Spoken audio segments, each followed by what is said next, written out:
All right, so to wrap up here, before we go into stage 4, the last thing I wanted to talk about is our LTAS graph and how much we encompass of it. If you notice, we did our real ear unaided response and our real ear aided response on the LTAS graph to where I saw where I was and then how well I'm going to be doing with the hearing aid in. And what I want to be doing is encompassing more of the LTAS graph, which is the speech banana or speech spectrum. And that will give me my SII, or speech intelligibility index, and that's a percentage. And so let's say I have my LTAS graph. And what we can do on this is put 100 dots, and this is called the count the dots test. So if I have 100 dots on this, and my first graph that I end up utilizing, say, doesn't encompass a lot of it. But once I utilize my aided response, I realize that I'm actually encompassing most of the LTAS. What I'm going to do is the dots that I am encompassing are all worth 1% because there's 100 dots. Therefore, if I have 80 dots, I'll have an 80% SII percentage, and that's great. Anything's really good at 50% or more. A question on the test would be that you have somebody with an SII percent of 2. You can't make it any better. It is what it is. And so with somebody having a speech intelligibility index of 2, this would be a patient that, if their hearing loss was sensory neural, would do well with a cochlear implant. Sensory neural gets a cochlear implant if it's severe enough. If it's a conductive hearing loss, they get a BAHA. But now going into stage 4 is our validation stage. So we've done 3 verification stages of making sure that the hearing aid's working properly, my first fit with the patient, speech mapping to verify my work, and now we're going to do things to prove to the patient that they're hearing better and learning a lot about the patient and their history. So the first thing is self-assessment questionnaires.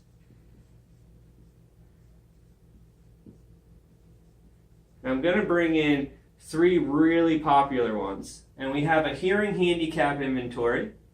We have a client orientation scale of improvement. And then we have an abbreviated profile of hearing aid benefit.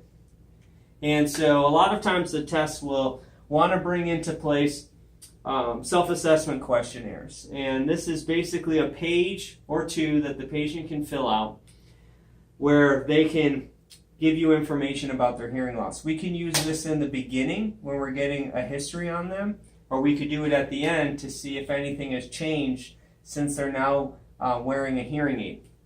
And so this is how we will know which one to utilize when it comes to the test. A hearing handicap inventory, or sometimes a hearing handicap inventory for the elderly, takes into emotion and feelings. So if the question has to do with the emotional burden of their hearing loss, the sadness that the patient feels due to their hearing loss, we're going to be utilizing an HHI, self-assessment questionnaire.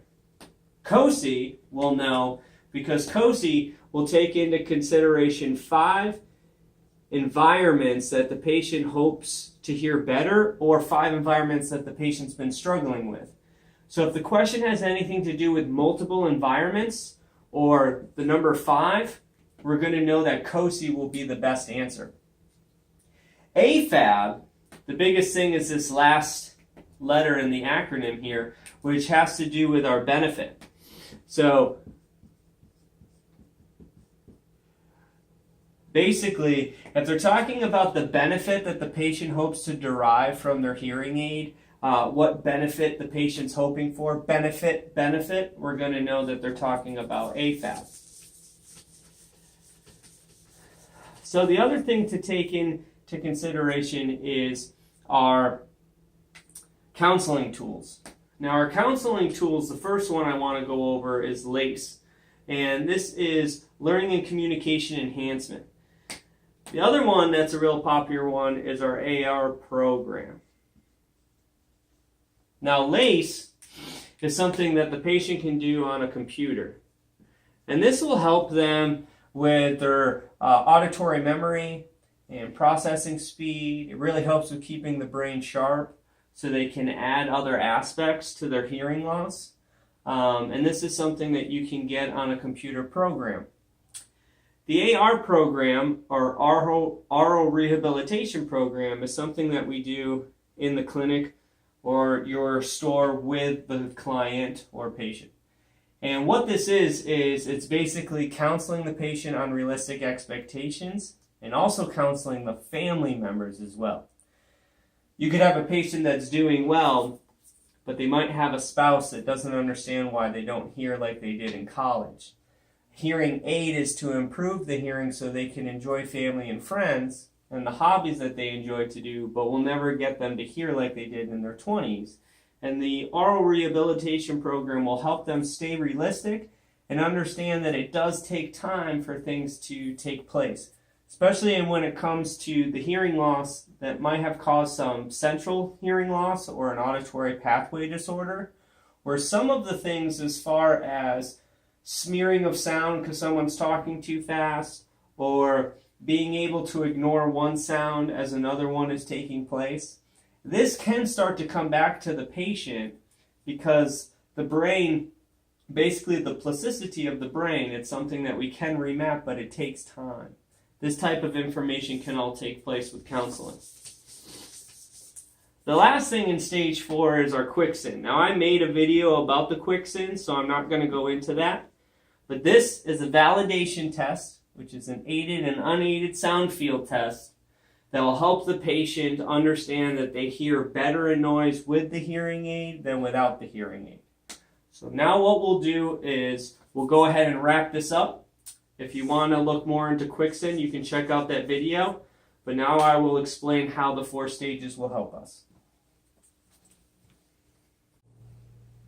Okay, so to wrap up here at auditory precision, this is our 4 stages that we just went over, and this is why we did it. This is going to be in the chapter talking about verification and validation, and this is how we're not going to get confused because it was a big video. And so what we want to know is some key words. In stage 1, we're talking about electroacoustic analysis, utilizing ANSI standards, okay? We hook our hearing aid up to the correct 2cc coupler to find things like MPO and our full-on gain and our reference test gain, okay? If they're talking about the electroacoustic box, if they're talking about a 2cc coupler, your answer is going to be within stage 1. They're not going to ask you about answer requirements and then have the answer something to do with quicksand, because that's a totally different stage. Stage 2 is our first fit. What you'll notice here is your fitting formulas. Now 1, now 2, POGO, POGO 2, and your pediatric one, which is important, your DSL input/output. Okay, so if they're talking about fitting formula or your UCL or putting your audiogram into the program, they're talking about stage 2 here. So they're not going to ask you about fitting formulas and then have the answer be MPO. 2 different stages. The question is going to stay within the stage, okay? 3, real ear measurement. That means everything real ear. Real ear aided response, real ear occlusion gain, real ear anything is stage 3.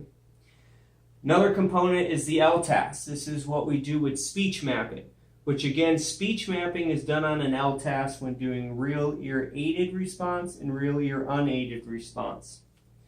Then we're going to have gain-based stuff like our real ear insertion gain. And what we're going to find here is our SII percentage, our speech intelligibility index. Again, key terms. If they're talking about speech mapping, you're not going to have a fitting formula as the answer.